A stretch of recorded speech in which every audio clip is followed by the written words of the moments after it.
welcome back to my channel. This is Sandra and I am the face behind Nomad Stitches.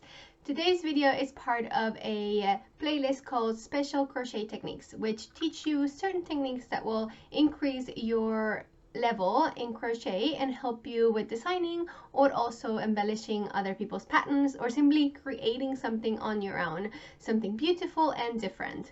So today's stitch is called Waistcoat Stitch or Central Single Crochet. This stitch is used to create something called a Faux Fair Isle, or sometimes you can also call it tapestry crochet, but tapestry crochet is a bit more basic.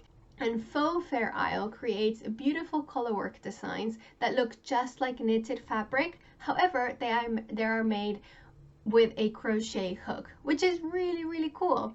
So I have a few examples to show you. For example, there is this guy. So this is my Aztec sweater.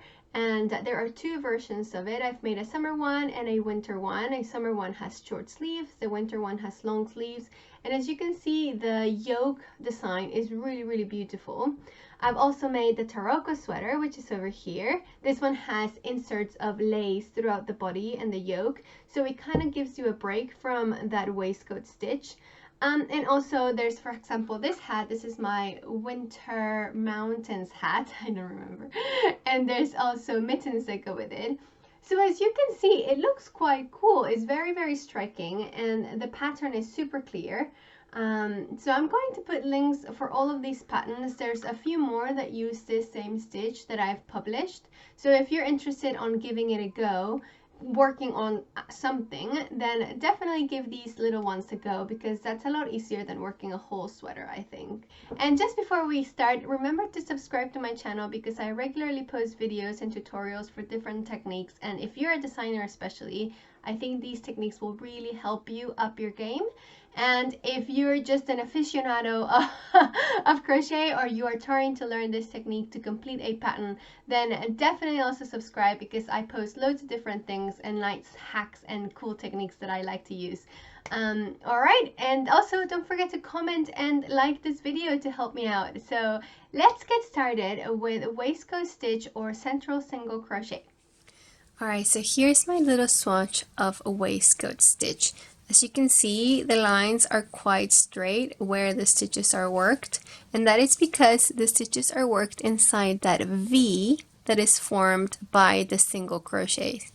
Now, something that is important to remember about waistcoat stitch or central single crochet is that it's always worked in the round. That's because that V doesn't exist on the back of the stitches. On the back, you get something like a T that looks more like a T instead of a V. So you always want to go inside that V, and that's why you go in the round, so that you can always enter the stitch in the right position. Another thing that's important to remember about waistcoat stitch is that it's so important to keep your stitches loose. If you tighten your stitches too much, you won't be able to enter that V, and that's going to make it really difficult. So the biggest tip I have for you for waistcoat stitch is to use this part of your hook. So don't go in with the tip. You want to go in with this little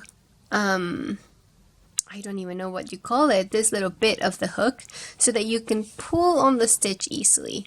So I go in like this, and then I go into the stitch and pull my stitch, and then I finish my single crochet.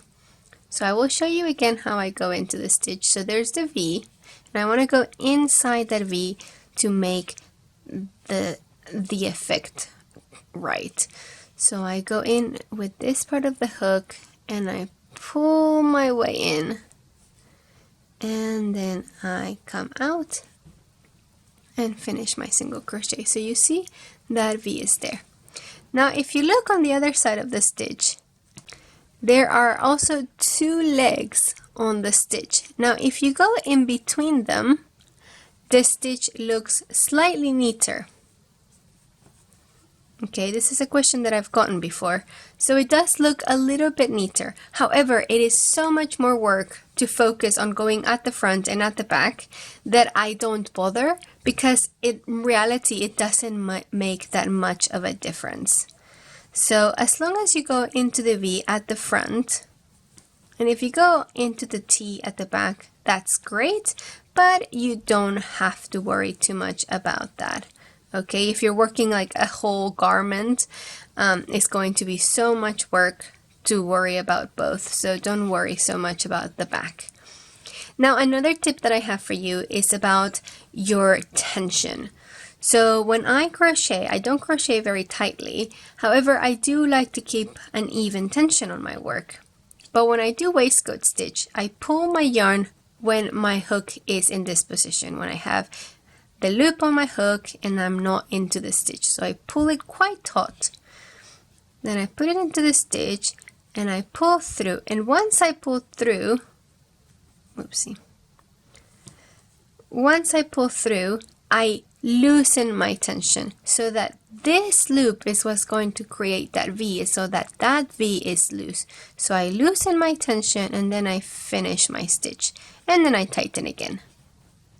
Okay, so tight, insert, tight, tight, tight, loose. Loose, loose, loose, finish. Tight again. Tight, tight, tight, tight, tight, pull, loose. And then finish. Okay, so that is going to create looseness inside that V so that when you work on it next, it is easy to get into it. Now usually waistcoat stitch is worked with color work. So in order to make color changes, you need to go onto the stitch before the color change. So let's say that this stitch is the one that needs to be a different color. So my next stitch, I will start it with my old color. And when I am at this point, I will drop my old color and I will pick up my new color and finish my stitch with the new color. And then I will work my next stitch in that new color, making sure that I am wrapping that old color inside that stitch.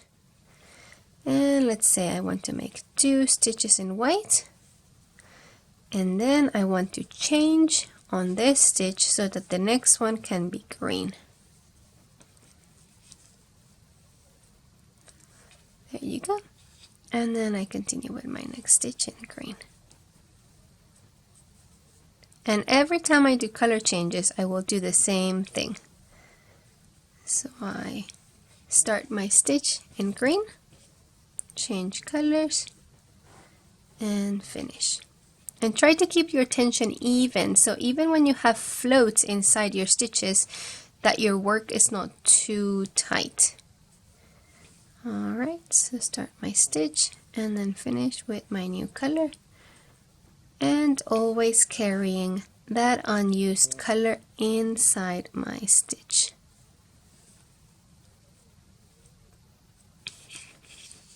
Okay, and the next time you can see the V's a little bit clearer in the contrast there. The next time I will work inside that V as well. And at the back, those floats are going to be trapped inside the stitch, so it will be quite neat.